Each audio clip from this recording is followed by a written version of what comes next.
안녕하십니까? 여러분들에게 가장 국민으로서 살면서 그동안 궁금했던 부분, 또 의문이 가던 부분, 이런 것들을 전부 모아서 정말로 시원하게 여러분들의 힘들어했던 그 가장 부분까지도 찾아가서 시원하게 해결해 줄 오늘 모실 분은 새정당 중앙당 대변인 백병찬 대변인님을 모시겠습니다. 안녕하세요. 백병찬입니다. 네. 자, 시원하다 백병찬 TV 방송 2탄을 시작하겠습니다. 한국의 가장 큰 문제가 무엇이라고 생각하시나요? 다 아시다시피 네. 부정부패죠. 네. 정치계, 네. 무슨 교육계, 네. 요즘 또 연예계가 아주 난리죠. 네. 네. 어떻든 네. 상당히 지금 네. 그 개혁이 되는 것 같습니다. 네. 이참에 네. 모든 분야가 네. 개혁이 됐으면 좋겠습니다. 네. 예. 자, 구체적으로 정치 부패에 대해서 어떻게 생각하고 계시나요? 제가 정책에 대해서 저는 네. 많이 떠올라요. 네. 왜 정치하는 사람들이 이렇게 정치를 할까? 네. 그래서 십수년 전부터 네. 국가기관에다가 네. 이렇게 정치해달라고 많이 건의를 했지만 네. 전혀 시정이 되질 않았습니다. 네. 목마른 사람이 우물 판다고 네. 제가 국회의원도 19대 때 나가봤고 네.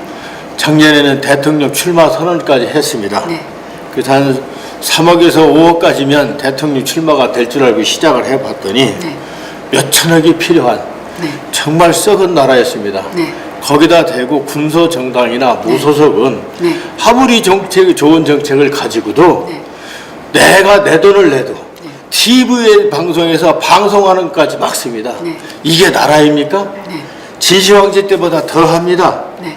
예? 대대로 썩은 정권은 자기네들 끼리끼리만 해먹겠다는 얘기입니다. 네. 국민 알기를 뭐로 하는 건지. 네. 그런데도 국민들은 그저 큰 당, 집권 여당, 네. 국회의원이 많은 당이면은 네. 훌륭한 당인 줄 알고 있기 때문에 네. 정말 국민 수준이 앞으로 높아져야 될 것 같습니다. 네. 그래서 저는 네. 백병찬 TV 방송을 통해서 네. 제가 보고 느낀 것을 네. 국민들에게 알리고자 합니다. 네. 네. 그리고 네. 법조인들의 정계 집출을 막아야 합니다. 네. 법조인들이 저는 가장 나쁘다고 생각을 해요. 네. 법조인들이 얼마큼 나쁘냐면 네. 생각해 보세요. 변호사 수임료가 네. 100억까지 받아요. 네. 국선 변호사 수임료가 30만 원입니다. 네. 20배를 받아도 600만 원인데 네. 만약에 100억을 받아가지고 네. 검사나 판사에게 50억쯤 떼줘 보세요. 네. 그럼 먹고 나와서 변호사 하면 더 잘 삽니다. 그리고 변호사 돈 잘 벌겠죠. 네. 그리고 또 일사부재리 원칙이라는 게 있어서 네. 그렇게 돈 받아먹고 판결을 내리더라도 네. 한 번 판결한 것은 하나님의 법입니다. 네. 세상에 이런 법이 어디가 있습니까? 네. 검사 판사는요 탄핵도 못해요. 네. 지금 노무현 대통령에 이어서 네. 박근혜 대통령은 네. 형도 살고 있습니다. 네. 참 민주국가 맞아요. 네. 그런데 검사 판사는 네. 옛날 독립군을 잡아서 죽이던 일제의 관행이 지금까지 내려와서 네. 100억씩 받아먹고 네. 그런데도 네. 탄핵할 수도 없고 네. 그들의 판결은 마치 하나님 법처럼 무조건 지켜야 되니 이 얼마나 서글픈 사실입니까? 네. 국민 여러분 억울하지 않습니까? 네. 그래서 우리나라는 법조인들 정계 진출을 막아야 합니다. 네. 예. 예. 그 구체적으로 정치계는 무엇이 문제라고 생각하시나요? 여러분 네. 헌법 1조 혹시 아시죠? 네. 대한민국은 민주공화국이답니다. 네. 대한민국 민주공화국 맞습니까? 네. 지금요 노무현 대통령 뜻대로 지금 이끌어갑니다. 네. 이게 노무현 대통령 나라지, 문재인 대통령 나라지. 네. 이게 어떻게 국민의 나라입니까? 네. 국민이 반대하든 말든 네. 대통령과 집권 여당이 이끌어가는 것이 우리나라의 정치입니다. 네. 그래서 민주공화국이 아니라 대통령 공화국이다? 네. 아니면 검사 판사 공화국이다? 네. 아니면 특정 공무원들의 공화국이다? 저는 이렇게 생각합니다. 모든 주권은 국민에게 있건데 국민에게 무슨 주권 가졌습니까? 네. 세금 내주고요. 네. 나라 지키고 군대 가고 그것이 국민의 주권이란 말입니까? 우리는 국민의 주권을 한 번도 찾은 적이 없어요. 모든 권력은 국민으로부터 나온다는데 국민에게서 무슨 권력이 나옵니까? 선거 투표해 주는 게 국민의 권리입니까? 선거 때만 되면 정치인들 가만히설로 국민들 속이죠? 찍어줍니다. 그러면 우리에게 무슨 권력이 있다는 얘기입니까? 우리 대한민국 헌령 70여 년 동안 국민 주권을 한 번도 가진 적이 없습니다. 아예 정치권에서 국민의 주권과 권력과 이 주권을 다 뺏어간 겁니다. 이거 찾읍시다. 예. 자, 정치계를 개혁할 수 있는 어떤 방법은 갖고 계신가요? 당연히 있습니다. 예를 들어서 IMF로 나라를 망가뜨렸다. 그러면 대기업 총수가 떨어져 죽었죠. 기타 모르게 많은 사람들이 자살했습니다. 그리고 경제 난을 위해서 부부가 갈라지고 어린 자녀들이 고아원을 어디로 참 이렇게 불쌍한 예가 하나 둘이 아닙니다. 그리고 손주들을 맡았던 그 할아버지 할머니들 그 손주들 때문에 몸부림치다 오래 못 살고 돌아가신 분 많아요. 사람을 한 사람을 죽이면 살인죄가 되는데 나라를 망친 죄는 왜 죄를 묻지 않습니까? 그래서 앞으로 IMF로 나라를 망쳤다든지 국가 돈을 도적질 해막았다든지 이런 경우에는 정말 극형에 저는 처해된다고 봅니다. 이런 법을 왜 국회의원들이 안 만드는지 모르겠습니다. 국회의원들은 대학의 법전 출신이 많아요. 그래서 검사, 판사, 변호사가 돈 벌어먹기 좋은 그런 법, 정경유착으로 돈 많이 주는 기업 살리는 그런 법을 만들기 때문에 앞으로 여러분들 이 국회 이 정권 믿으면 안 됩니다. 그리고 정치가나 공직자들이 국민을 두려워해야 됩니다. 여러분요, 박정희 대통령 전두환 군부라 욕하지 마십시오. 그 당시에 해전역 때에 전두환 대통령 때도 그랬어요. 어떤 할머니가 한 오후 6시쯤 돼가지고 동사무소 가서 자꾸 주민등록 떼달라고 합니다. 그거 안 떼주면은요, 그 당시에 그냥 해고시켰습니다. 박정희 대통령 때도 그랬어요.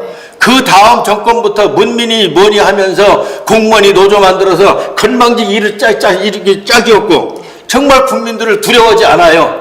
내가 그때 5시 반인가 5시 반에 부여에 무슨 우체국을 찾아갔더니 문을 닫고 가는 거예요. 왜 갑니다. 바빠서 간대. 나 지금 6시 전에 일 보려고 왔더니 지금 5시 반이라고 하면서 그 우체국 직원이 일을 안 봐주고 그냥 가요. 이게 박정희 대통령, 전두환 대통령 때 같으면요, 해곡감입니다. 여러분, 그런데도 문민이 잘했습니까? 나 박정희 대통령이나 전두환 대통령 얻어먹은 거 없습니다. 군부라고 욕하고 독재라고 욕할 게 아니라 그때가 훨씬 우리나라 체제가 좋았습니다. 뭐가 잘 됩니까? 지금은 공무원 왕국입니다. 담당자 왕국입니다. 그래서 국민들을 두려워하는 공무원 그 공직사회로 앞으로 바꿔야 됩니다. 그리고 국회의원들 왜 200가지 특권을 왜 줍니까? 202가지가 된대요. 서구 유럽 잘 사는 나라들은요, 월급도 없습니다. 국회의원 월급 왜 줍니까? 월급 안 받아도 나 같은 사람 해요. 나 19대 때 국회의원 출마했을 때 내 월급을 덕진구 복지과를 통해서 가난한 사람들에 다 돌려주겠다는 것이 저의 그 공약이었습니다. 그런데도 떨어졌어요. 지금 우리나라 양대 진영의 이 정치 싸움이요, 이거 큰일 납니다. 이렇게 가다가는 일본에게 또 나라 빼앗깁니다. 그래서 지금은 국회의원들을 무보수로 이제 해야 됩니다. 그리고 국회의원들은 정치 토론만 하고 앞으로는 그것을 국민들이 ARS 등으로 점수를 줘서 국민이 결정하도록 해야 됩니다. 그러니까 이제 위탁 민주주의를 타파하고 직접 민주주의를 해야 된다. 저는 이렇게 생각을 합니다. 그런데 제가 위탁 민주주의의 뜻을 지금 명확히 머리에서 생각이 안 나는데 이걸 좀 설명해 주실 수 있겠습니까? 물론 그러시겠습니다. 이게 제가 느낀 건데 대통령, 국무총리, 장차관, 국회의원, 시도지사, 시의원들에게 우리 국민을 대신해서 정치를 해 주십사. 우리가 그들에게 위탁을 했습니다. 위탁을 한 결과가 어떻게 되느냐? 마땅히 국민이 주인이 되고 그들이 모섬이 되고 종이 되어야 된 사람들이 자기네 마음대로 나라를 떡 주물르고 전직 대통령 은직자산이 2,000조가라고 이런 말이 있는데 긴지 아닌지 아직 모르겠지만 없는데 이런 말이 나오겠습니까? 그리고 전직 대통령마다 죽거나 그렇지 않으면 감옥에 가야 되는 이 대통령 중심제, 이거 정말 대단히 잘못된 거 아닙니까? 이거 언제까지 이걸 우리가 두고 봐야 됩니까? 그래서 위탁 민주주의는 이렇게 맡긴 겁니다. 그런데 지금은 AI 인공지능 시대이기 때문에 ALS 같은 그런 것으로도 결정할 수 있기 때문에 앞으로는 첨단 시대에 맞게 직접 민주주의, 국민이 직접 법을 만드는 데 동참하고 그 결정권을 국민이 갖는 그런 직접 민주주의를 저는 해야 된다고 생각합니다. 네. 그럼 그 촛불 민주주의는, 직접 민주주의는 촛불 정권을 말하는 건가요? 네, 당연히 아닙니다. 어느 방송에서 보니까 네. 촛불 집회가 마치 직접 민주주의라고 한번 방영되는 걸 보고 제가 참 가슴이 아팠습니다. 어떻든 촛불 집회는 시위일 뿐이지 국민 전체의 뜻이 아닙니다. 전국 우리 5천만 국민 중에서 거기 뭐 10여만 명, 몇만 명이 갔다고 그게 국민 뜻입니까? 어제 태극기 세력은 더 많았어요. 그러면 그게 또 국민의 뜻입니까? 그건 시위일 뿐입니다. 어제 촛불 시위가 많았어도 시위일 뿐이고 국민 저 촛불 시위가 많았더라도 그건 시위일 뿐입니다. 국민 전체의 뜻이 아니기 때문에 국민 뜻을 알려면은 지금 무슨 천만이 서명온다를 있다고 하지 말고 간소한 국민 투표로서 국민 전체의 뜻을 가지고 정치를 해야 됩니다. 특정 단체 그것 가지고 선동 정치 이런 거 공산주의사나 가능한 겁니다. 그거로서 나라를 이끌어가면 안 됩니다. 그럼 직접 민주주의는 무엇을 의미하는 건가요? 직접 민주주의를 하려면은요, 먼저 국회를 해산해야 됩니다. 그놈의 국회를 국회라고 하지 않습니까? 국회의원들이 자기네 당리당략으로 해서 일하지, 국민을 위해서 일하는 국회 보셨습니까? 네. 그래서 잘못된 거고, 아무리 여당 의원이 말하더라도 그가 말하는 것이 국익과 민익에 반영이 되면 우리는 인정을 해줘야 되고, 또 아무리 내 편이라 하더라도 반국익 반민익일 때는 반대를 해야 됩니다. 그런데 우리나라는 그렇지 않아요. 전부 그냥 대가리싸움 하는 겁니다. 머리수 늘려가지고. 이게 어떻게 민주주의입니까? 선동정치지. 그래서 국회는 마땅히 해산해야 됩니다. 그리고 김영삼 대통령이 지방자치 해놓고 IMF로 나라 망쳤죠. 정신 바짝 차려야 됩니다. 자, 우리나라 국토는 중국 국토의 99분의 1입니다. 막말로 중국은 한국보다 100배가 큽니다. 이렇게 큰 땅덩어리를 움직일 때는 지방자치가 필요합니다. 우리나라 전체가 미국 주보다 훨씬 작습니다.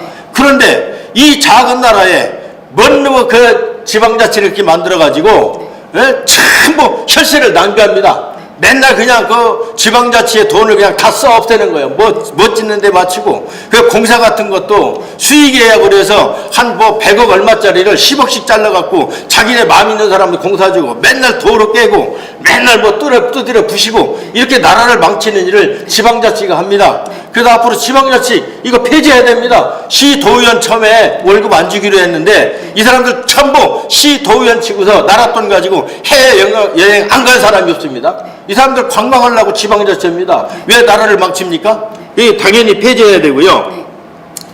먼저 아까 말씀드렸지만 헌법 1조에 국민 주권과 권력을 직접 찾아야 됩니다. 국민들 이거 억울한 줄 알아야 됩니다. 대한민국 민주공화국 아니에요. 모든 주권이 국민에게 없어요. 모든 권력도 국민에게 없어요. 찾아야 될 거 아닙니까?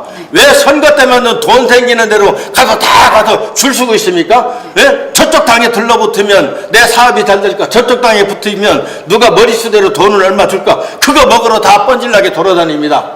의리도 없더라고요, 정치하는 사람들. 그래서 요즘은 일절 제가 그런 사회 활동을 안 하고 있습니다. 그래서 국민에게 직접 제가 고하는 바입니다.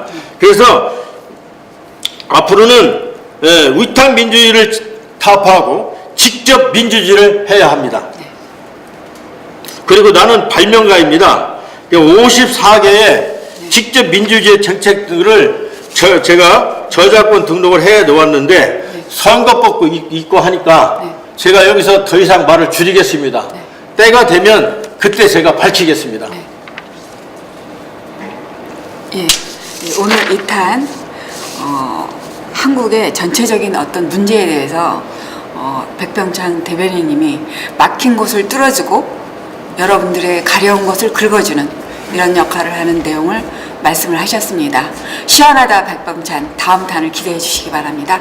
감사합니다. 감사합니다.